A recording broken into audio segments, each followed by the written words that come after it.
That's right. We spoke with a woman whose mom was here. She says she got care overnight, but then was released this morning. The good news is the bride's father tells us that everyone who was brought to the hospital has been released and is home tonight. The bad news is, of course, the day was ruined. The newlyweds have now canceled their honeymoon. They were supposed to be heading to Hawaii.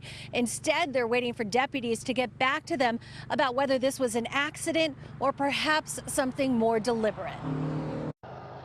This was the scene as dozens of firefighters and multiple ambulances arrived at the Country Fields Ranch in Moreno Valley last night. The most unexpected kind of guests at a wedding. The bride's father told us this was right after the first dance. Just before 8 p.m., people started getting sick, and he says within 10 minutes, they knew they had a bad situation and needed medical help. He says 35 people got sick. CAL FIRE says emergency crews brought 25 guests to the hospital, 5 with serious symptoms. First responders say they arrived to find people vomiting and nauseous.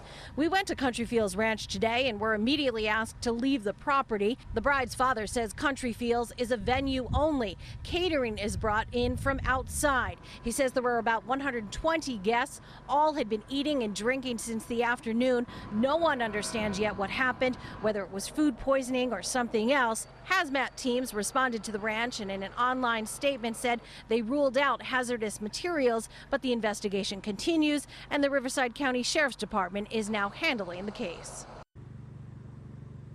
Now, thankfully, neither the bride nor the groom got sick, but the bride's father tells us, as you can imagine, she is heartbroken. She had spent a year planning the wedding, and because it happened when it did, right after that first dance, there was no father-daughter dance, no more reception, nothing.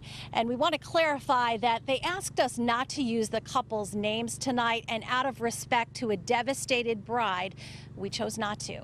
We are live in the Moreno Valley tonight. I'm Laurie Perez. Back to you.